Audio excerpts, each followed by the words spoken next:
बाड़मेर जिले के समदड़ी कस्बे सहित क्षेत्र में अनंत चतुर्दशी महोत्सव बड़ी ही हर्ष और उल्लास के साथ मनाया गया। रावला रोड से भूरा राठौड़ रोड स्थित सवाई सिंह राठौड़ और उनके पुत्र गजेंद्र सिंह राठौड़ ने 14 वर्षों तक अनंत भगवान का व्रत करने के बाद 15वें वर्ष विधि विधान से उद्यापन किया। इस अवसर पर पंडित दिलीप व्यास ने मंत्रोच्चार के साथ पूजा अर्चना करवाई और अनंत भगवान की कथा का वाचन किया। कथा के दौरान अनंत भक्तों ने भगवान के जयकारों के बीच चावल अर्पित किए और बाद में महाआरती व पंचामृत प्रसाद वितरण किया गया। विधि के अनुसार 14 अनंतियों को दातन देकर आमंत्रित किया गया, जिनमें 28 अनंतियों को झाल की लकड़ी और भोजन की थालियां प्रदान की गईं। कथा और उद्यापन के बाद सभी अनंत भक्तों ने व्रत खोलकर भगवान विष्णु को समर्पित यह अनुष्ठान पूर्ण किया। पंडित दिलीप व्यास ने बताया कि पुरुषों के लिए 12 वर्षों में अनंत भगवान का ये एकमात्र व्रत सबसे प्रिय और महत्वपूर्ण माना जाता है।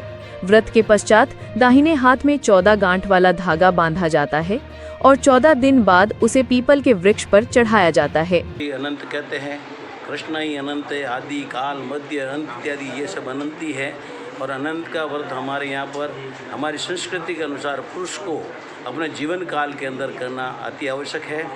और महिलाओं के लिए जैसे हमारे राजस्थान के अंदर प्रथा है, दौलिया व्रत इत्यादि करती है, और पुरुष है तो अनंत का व्रत करते हैं। अनंत का उद्यापन करने 14 वर्ष तक करना पड़ता है व्रत को, और उनके बाद उनका उद्यापन करना पड़ता है।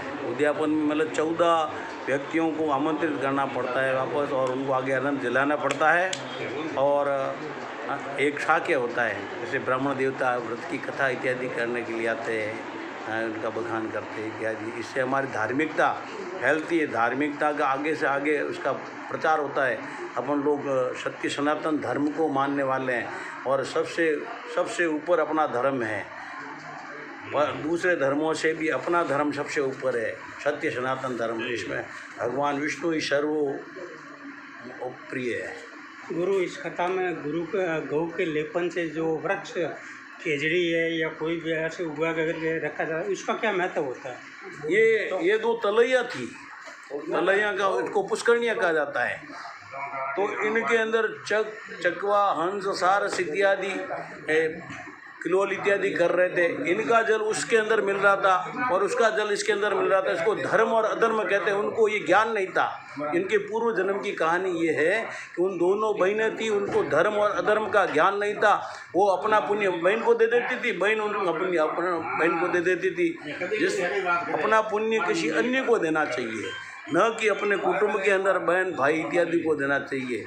यानी कि दूसरों को देने से ही उसका फल प्राप्त होता है। इसलिए उनको ये ज्ञान नहीं था, धर्म और धर्म का ज्ञान नहीं था। इसलिए उसकी जल की लहरें आपस में